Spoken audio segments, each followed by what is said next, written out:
Hello, my name is Natalia. I'm an artist from Russia, currently living in St. Petersburg.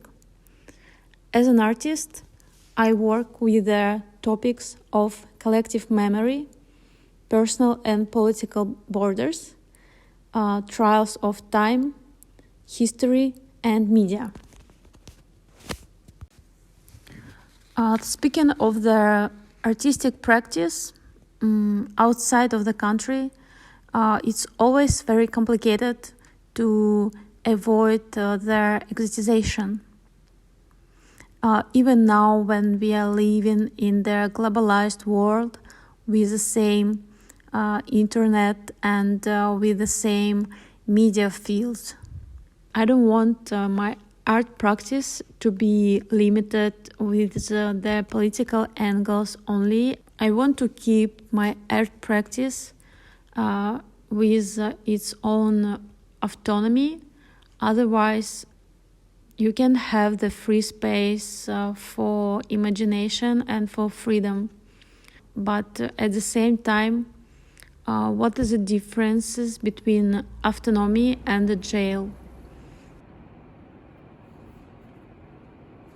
Sometimes I think of my practice as just drawing lines and dots and trying to find the connection between that lines and dots. Very often I feel anxiety because I don't know how to influence and how to make any impact for the situation to be changed. From another side, I feel fear very often that I may be named as a foreign agent. I don't want to think of myself as foreign agent because I don't do anything foreign. I do everything internal. I want to turn it into the internal agent, and I want to think of myself as the internal agent or an internal angel. Trying to battle with the anxiety, I'm drawing lines and figures, and that's how I solve my internal problems with FOMO and anxiety, and that's how I solve the other people problem.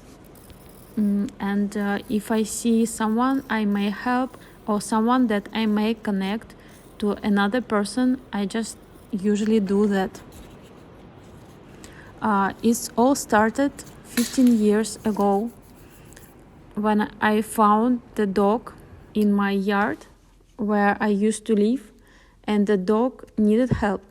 I had to help that dog, and that's how I was able to find a group of people who organized themselves in the group in a social network. They were able to provide transport help and financial help to people who wanted to help other dogs. Also, they connected the group of people with their clinics for pets, so pets could get their medical help. So that group of people, they asked for different kind of help for transportation from people who were able to provide their car, their veterinary clinics who were able to provide medical support for pets for free or very cheap. Also, they formed a group of people who were able to provide their houses for pets for the time they are socialized. And finally, they've opened the bank account for people who wanted to help but who didn't have cars or places. After that, they made a website with a phone number, with call center to help dogs and people who lost their pets. Now it became huge movement in Russia with a lot of groups and adoption centers. Usually that kind of organizations do not have any financial support than just private donations. Then 4 years ago, I were involved into the election process as an external observer. In Russia, we have that kind of organizations that help and that observe and control the process on the elections. It's non-profit organizations. One of them is called Kolos and another called the Observers. And together with other parties, political parties and other organizations who are interested in it, they are united into their common database where they invite people and volunteer to become their observers. So they communicate with their organizations who are able to provide the rights to become their independent observer on the election. They also invite the group of lawyers that help their observers if they have any issues, any law issues with the officials on the plots. After that, people are formed into small groups by plots, by areas, and by regions. That time with the election, first time I faced with that community that is formed from different people with different social and political experience, but who were able to be united and to find their solidarity in trying to make their justice and fair elections. Then last year, during the coronavirus, I faced with another portion of solidarity and self-organization when we had the coronavirus here in Russia.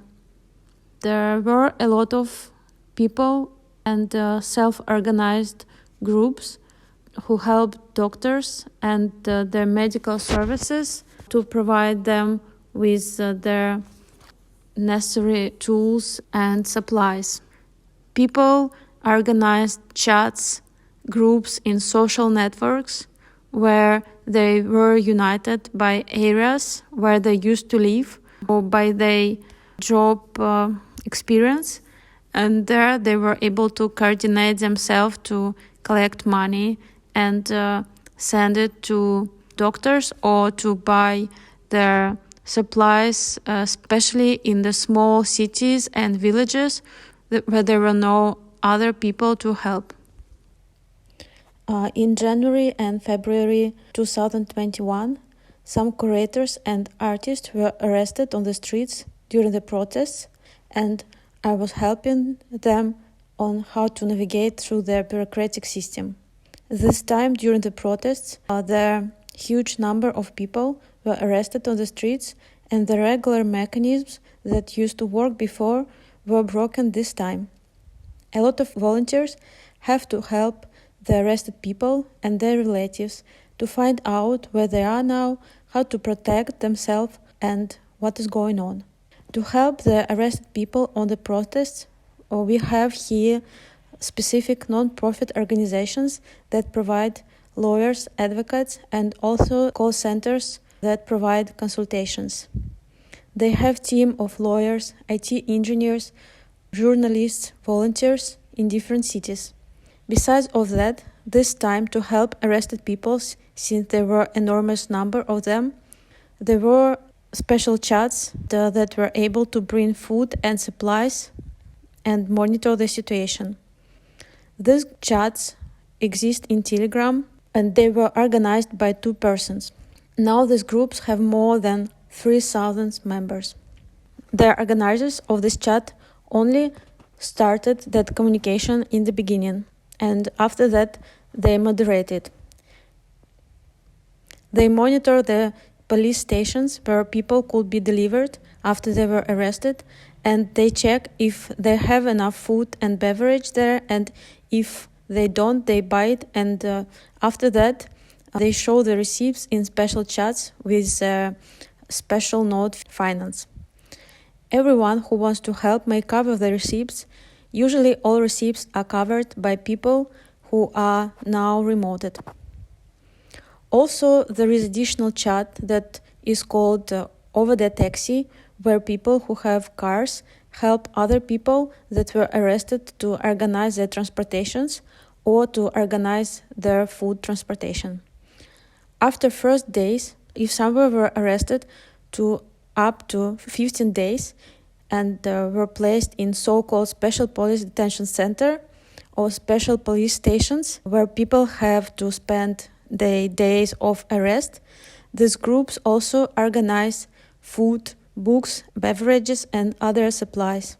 These chats are divided by the areas, districts, and cameras. In fact, it's a network of more than 100 chats connected by hyperlinks, links, and lists with their own internal database. Also, these chats are connected with non-profit organizations who may provide financial or jurisdictional help, so no one should be lost or forgotten.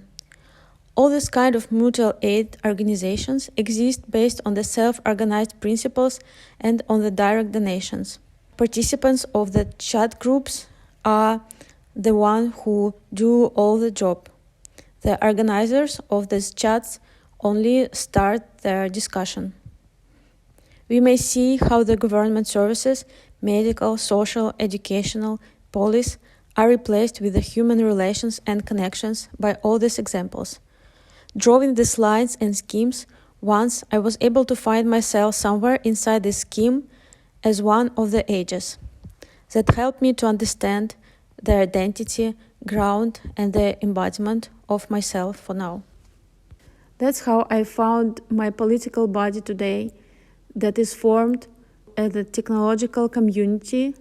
The new political body, it's no longer the statistics, it's no longer the group of people, but it's a complex mechanism that formed from the statistical components, where the statistical component is the person, and every person there is a person, and it's specified and identified.